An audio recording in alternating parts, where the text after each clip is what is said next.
This will be a choppy video on relocating the Bendix 89 air dryer in a 96 Wanderlodge. Here it is on the floor in my garage. First thing you need to do is take that out, and I would go ahead and remove the mounting bracket from the chassis, because you're going to need that to remount it in the new location, as well as all the air lines and everything are a lot easier to see and get up in there and work on the stuff you need to work on under the bus with that bracket and the air dryer gone. If you've never held one of these things, it's actually pretty big. I mean, there's a size 13 boot. I mean, this thing's like the size bigger than a football, so it's not small. The hoses you're gonna need, the way I'm doing it, I got these two hoses made up. They're rubber wrapped stainless steel braided lines, rated at a couple hundred PSI and heat resistant as well. They have a fitting on the end that's going to screw directly to the stock fitting on your air compressor. Then the other end is going to thread into the new fitting I put on the input of the air dryer. That's the exact same fitting that's on the air compressor. This is a check valve for your auxiliary air compressor. So I'm going to be running a 3/8 plastic brake tubing, DOT brake tubing. This is to your unloader on your on this thing, your air governor. This is the output of the air dryer. This is going to go into your wet tank. The second line I got made, this first line's 7 feet long. The manufacturers of the air dryer say you have to have at least 6 feet of 1/2 inch line before your air dryer. I just made it 7 feet. That seems about right. Second line I got made is the same ends, but I got this splice fitting. So instead of running a whole new 5/8 copper or 1/2 inch copper line all the way down the frame rail to the old dryer location where you need to get all this air to, since we're no longer using the compressor output line, which is a nice big fat line, and it runs down the frame rail and used to go to the air dryer, I'm going to use that as the output for my air dryer down to the original location. So this fitting and this hose will allow me to splice into the old compressor output line. This end will go down to the air dryer output, up to the compressor, splice into that line that goes all the way to the middle of the bus where the old air dryer was. So that leaves you one less line to run. The only other line you need, and I don't have it because the guy was out of stock of the tubing, I'm going to go get it on Monday, is a 1/4 inch line.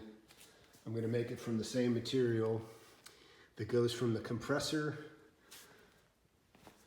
to the air governor, and that's the unloader signal.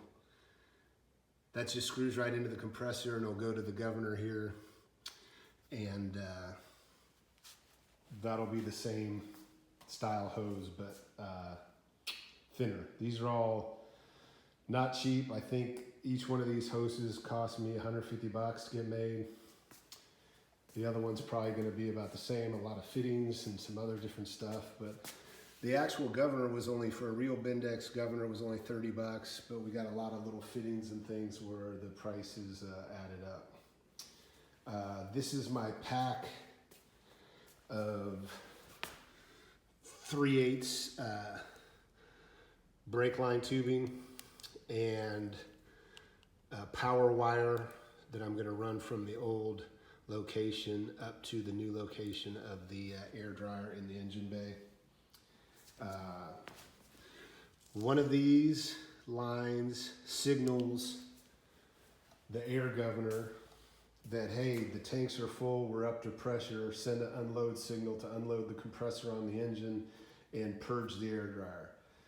So there's that line. All these lines came back to the original governor, which is halfway down the frame rail right above the drive axle. It's impossible to get to, so per recommendations of everybody, we just abandoned that and left it there, unhooked the lines, and used some of the old lines that are rerunning some of the old lines. I wrapped this up. I had a bunch of extra copper ground wire, so I wrapped this in copper ground wire and put one down the middle. So this stuff is really curly, it's hard to keep straight.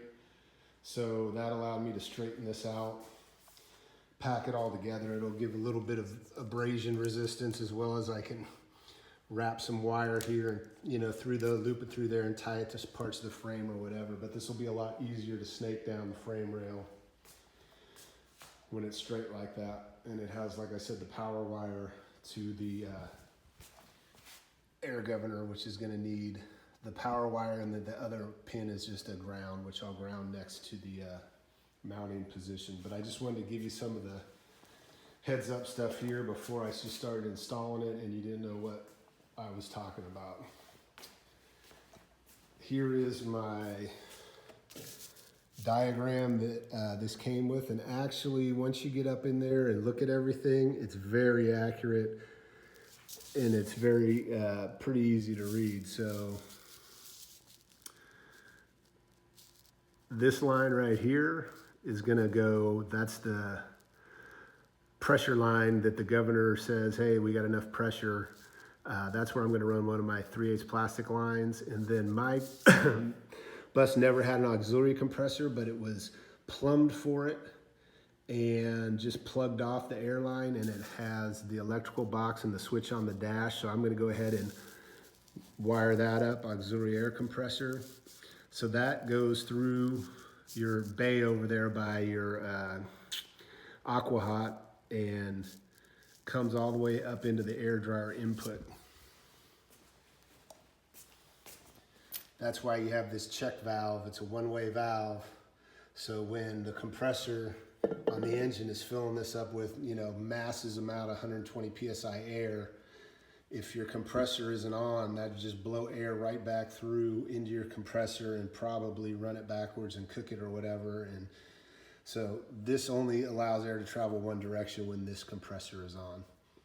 So that's the two inputs. Like I said, this is the signal to purge the water out the bottom. Comes from the governor. And this is the output of the nice dry air that's going to go down the existing compressor output line to the old location. And I'll crawl up under there and show you how I spliced everything together underneath there. Video. Hey, this is the access to the top of the engine, air compressor alternator from the back of the bed here. So when I redid the floor, this was all carpet and it had been torn up many times for maintenance, and it was in pretty terrible condition. So I went with this laminate through the whole thing. I put this transition strip right there, and then my whole floor piece comes out of that section once you pull the carpeted cove off. So it's glued to a 3/4 inch piece of plywood and then some rubber insulation on the bottom, which really helps take up the length of the screws, which are pretty thick. That's just an FYI. So here we are with the sheet metal cover off. You have your air compressor, your alternator.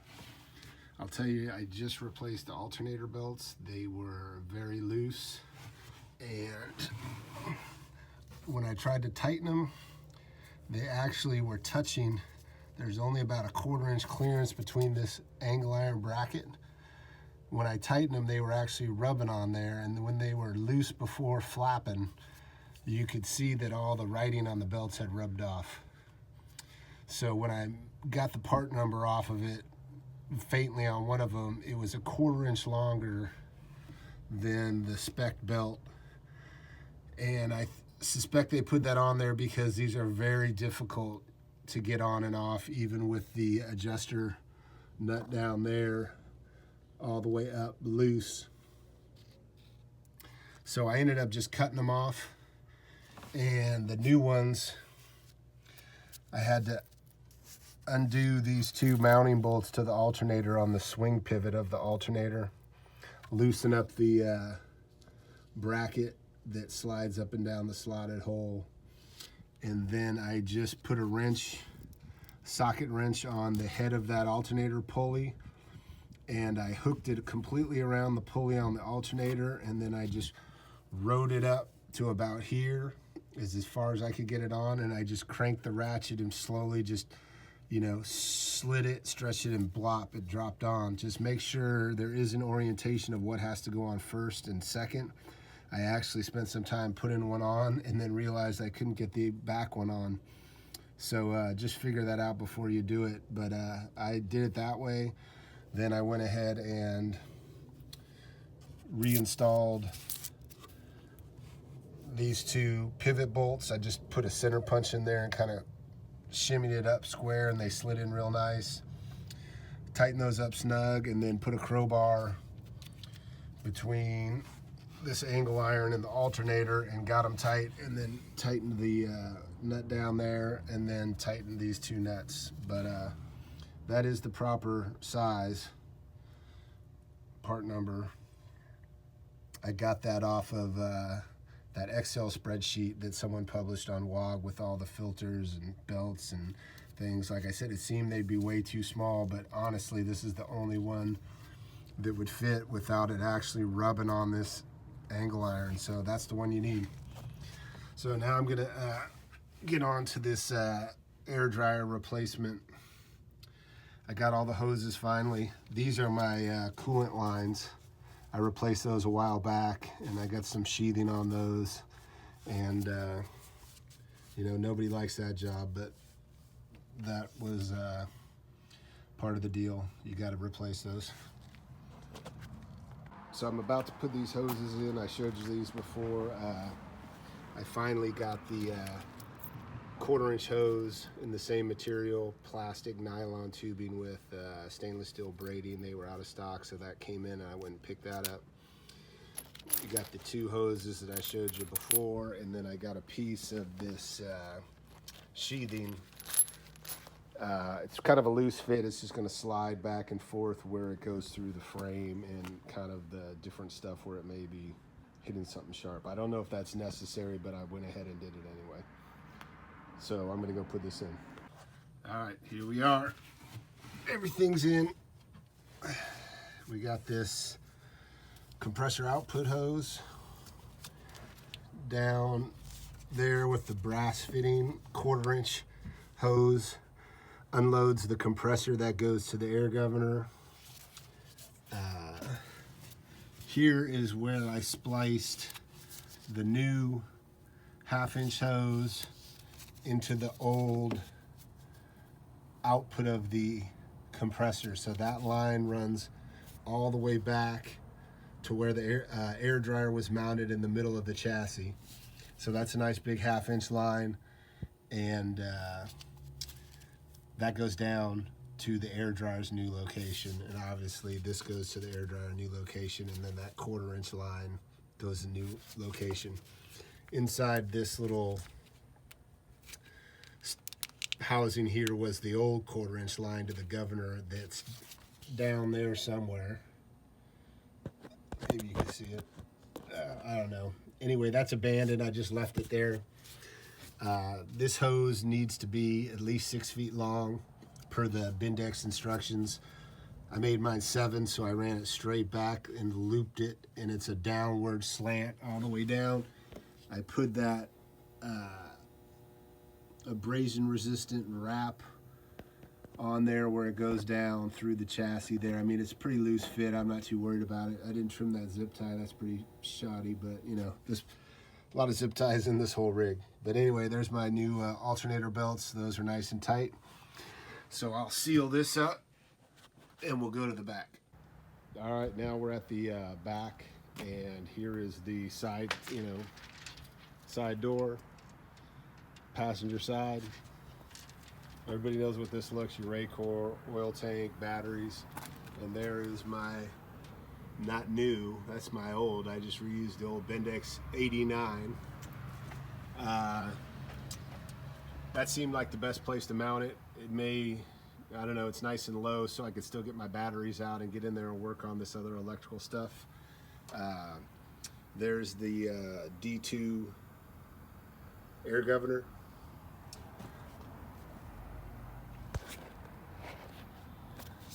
This line here is one of the new 3/8 lines that I ran back to the wet tank. That when the pressure builds up in the whole system, that sends a signal into this unit, and that purges the dryer and unloads the compressor. So the dryer purge is this blue line that goes down into this fitting here, and the compressor unload is this line that I showed you up inside the engine hatch inside there.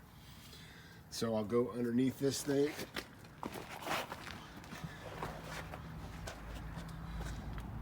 I don't know if we're too close, but anyway, this is a fitting that takes these swivel connectors. That's the same thing that's on the air compressor. Same on the input. So this is the input, that's the output. They run up through that sheathing up to where the original compressor was, or excuse me, where the air compressor is. And you know, seems like it's going to work out. This is the pack of the 3/8 lines that I showed you wrapped up with the copper wire, and the power to the heater for the air dryer right there. And you just ground it somewhere close by. The 2 bolts that mount the air dryer to the bracket, I tack welded the bottom of them. That way, if I want to change the filter, this whole thing won't fall over. I can just undo all the bolts and it'll just ride on those 2 things. I can pop the cap off, undo the filter. So this is the original bracket that I removed. The only thing I had to make was this plate. And I'll show you from the top. So I filmed this yesterday, but when I crawled underneath there, I accidentally turned the camera off. So I'm gonna try and get under here before it starts raining and just redo this part of it. So it's right in front of the drive axle. Is where I'm going in at. And if you can see the differential there, air dryer is literally right up in front of that, up on the frame. So obviously it's not there anymore, but we're gonna go in there. So we're gonna crawl in here on our back, or shimmy on in, army style.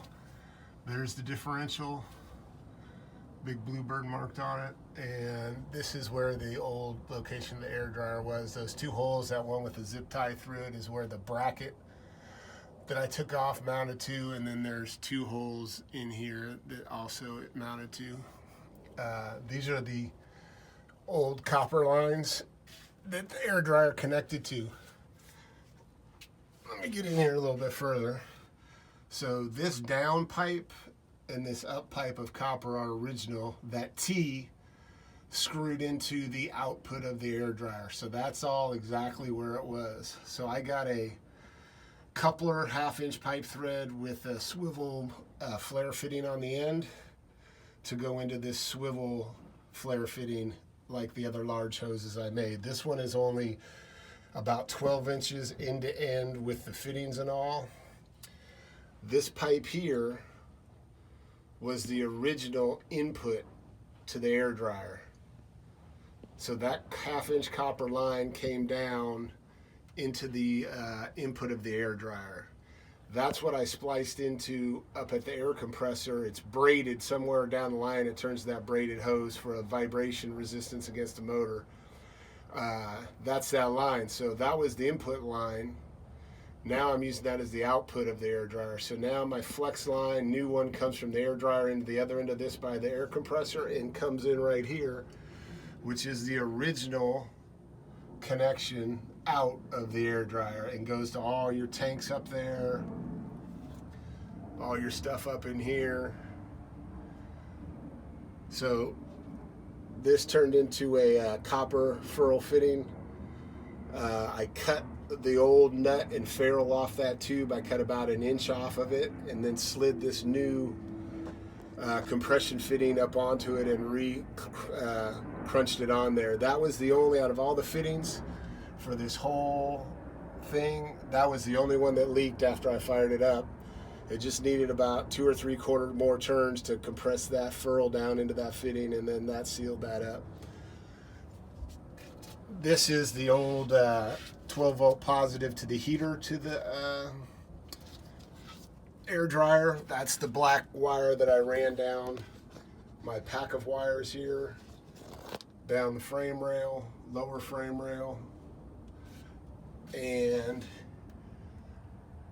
here are the main connections.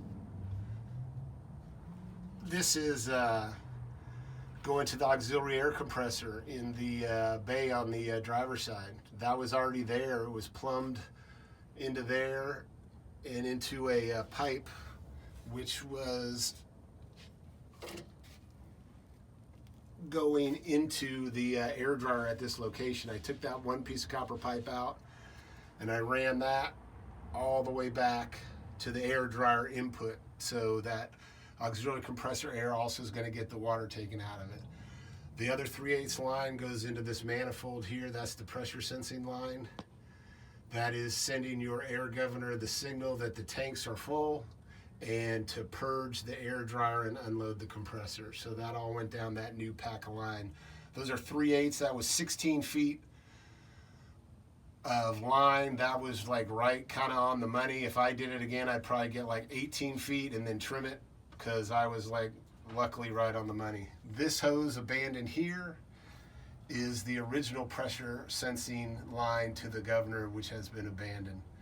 This other abandoned line here is the control sense for the air dryer. So that goes to the governor as well, and that sends the signal to the air dryer to purge. So we're not using that anymore, but it's easy to identify this stuff because they actually, from the factory, electrical taped this signal hose to the input hose of the air dryer. So that's probably done on all of them that way, and I think that was just because when they ran all this chunk of copper everywhere, they needed to easily identify where that was going. I did put some zip ties up in here to keep this from vibrating, and I also wired the copper wire on this pack up to some stuff. Not the most professional, but there's, like I said before, there's a lot of zip ties in this thing from the factory, so I'm not going to get too upset about it. I got some pull chain tank valves, and unfortunately they pull sideways, not down, which is weird. So after I put them in, I figured that out. So I was working on a solution for that, and what I did is I ran them both up over this tank, because the tank's nice and round so it doesn't bind up, and then up over the top of the top frame rail. Between the floor ribs and foam and the top frame rail, there is about a 2-inch gap. I threw it up over there and snaked it out, put some loops on the end, and hung a little piece of stainless steel wire up there to hold them in place. And I'm just gonna stick a little hook, maybe my awning hook, in there and pull that to drain the tanks when needed. So from the far out look, that is the connection. The right hand side's all stock. The left hand side was the input of the air dryer, minus the compressor line used to go in down there as well. So that's it. You know, I said before, if you've never been under here, it's a mystery, but as you crawl back, a lot of stuff going on. You know, here's the drive shaft. We got our brake adjusters. You know, those all need to be lubed. There's the S-cam on that shaft there, that needs to be lubed. There's all kinds of air, more air stuff in here. There's the adjuster for the ride height. Right here back of the differential. You know, there's, for the back, there's one on each side. Separate adjustment. You undo that nut and slide that rod, that adjusts your ride height. In the front, it's just one rod. You got all your airbags back here. And below that cross member that of the drive shaft, then you're headed into the transmission and back to the engine. So that's where we're at. you know, it's full of stuff. I'm gonna slide out and move on. One last thing, when I was underneath here, this is by the propane fill and your sewer line. I found that there's a little tank drain valve under here I've never seen, so I assume that might go up to that tank. It's up real high in the frame that you cannot even reach, so that's what I'm figuring that goes to. But in case you want to try cracking that on your bus and see if any water comes out, just FYI. So I mentioned in another video about that petcock I found over here by your sewer drain on the passenger side. It's a little air drain petcock. I am under the assumption that it drains. Here's our big tanks. Behind the air dryer's old location, way up in there, there's another tank. I'm under the assumption that, yep, see, there's no drain on that. It's just a fitting. So that pipe must go down to that petcock. So you can drain your tank easily there. You could, reach under there with your hand and do that. I don't know why they did not do that with these. That would have been smart, but they did not. All right, so here we are in the bay on the driver's side where half the aqua-hot is. I had this box up here that was empty, but it had AC Romex running in there and just one more wire. And I have a auxiliary compressor switch on my dashboard, but I don't have a compressor, and I couldn't figure it out. But thanks to, I think Mose told me that there should be a fitting in this bay, but I couldn't see it because it's behind way down here and had a plug in it. So I found that, and I got this, I think it's 1 horsepower, or I think it's a 1 horsepower compressor off eBay for 49 bucks. It does 135 PSI, and we'll see how it works. But the actual wiring, the relay, I stole from across the way. This bus didn't ever have a washing machine in it. I do now, but it had a strange auxiliary water pump that I tried to get running. I just could not figure out why I needed it. So it had a brand new relay in there. So I pulled that relay out, and put it in here. And sure enough, the wire was run right to the dash switch, and it fires right up with the dash switch. So that'll be nice to have that early morning campsite leaving, raise the airbags, dump the waste without firing the engine up. So that's that. And it was not easy, it was not super cheap, but I'm glad I did it, and it'll save me a lot of time in the future for service, maintenance, and different things like that. And it's good to get underneath your bus and check out how everything works. Everything you do like this, you get educated on what goes on underneath here, so it's not just a mystery. Because if you haven't crawled underneath here, it's a mystery. There's a lot of stuff going on. But it's a good time. I got to lube all my chassis, my brakes, all the stuff that needed lubes under here, and just check to make sure anything wasn't going sideways under here, and hopefully all those fittings will stay connected on the road. But here we go.